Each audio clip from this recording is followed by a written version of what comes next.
Nous allons regarder un petit peu les oscillateurs de type RC. Donc, on a un générateur ici qui fournit 100 Hz. On a ici deux signaux qui vont être utiles plus tard pour expliquer quelque chose. Pour l'instant, on va se focaliser sur ce générateur de 100 Hz. Donc, ce générateur de 100 Hz, ça veut dire quoi? 100 Hz, ça veut dire qu'il envoie, que le générateur va faire une forme d'onde.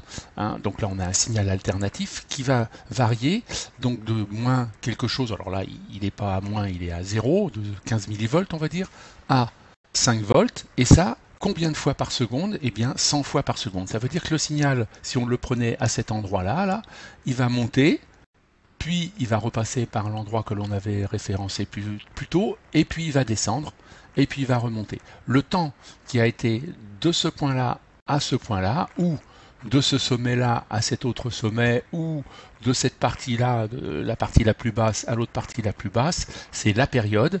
Et le nombre de fois où on va trouver cette période-là dans une seconde, eh bien ça va nous donner la fréquence. Voilà. Donc 100 Hz, on aura 100 fois ce mouvement-là en une seconde. Et quelle est la période? La durée de la période, eh bien ça va être 1 divisé par 100. Donc là aujourd'hui, on voit que notre fréquence, elle est bien de 100 Hz, c'est bien ce qui est marqué ici. Et notre période, on va la trouver, là je sais pas, je ne l'ai pas affiché, j'aurais pu l'afficher, on a 50%. Donc en tous les cas, là on est à 1 milliseconde par division.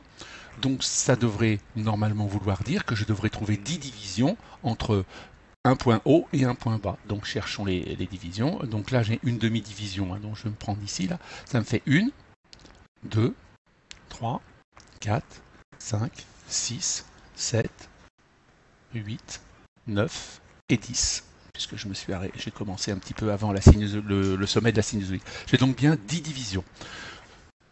C'est tout, on va pas aller plus loin, c'est ça, c'est ce qui explique une fréquence. Alors, le signal est alternatif, normalement, lorsqu'il passe par une partie positive, et puis s'inverse pour être sur une partie négative. Là, ici, il ne s'inverse pas, il reste à 0, il monte à 5 volts, on va avoir une alternance qui va être décalée par rapport à son centre qui, normalement, aurait dû être là. Parce que je l'ai décalé, moi. Donc, je vais aller voir dans les paramètres, et là, moi, je ne vais pas mettre d'offset, hein, je vais dire 0, j'ai pas envie. Donc là maintenant, on va avoir quoi? Voilà. Hop. Ici, on a bien un signal alternatif qui passe de 2 volts 5 à moins 2 volts 5. Le 0 étant cette partie-là. Voilà. Pour les besoins du montage, et notamment pour regarder ça, j'avais enlevé ce dispositif, ou du moins j'avais rajouté l'offset qui permettait de faire que le bas de la sinusoïde se trouvait calé au 0.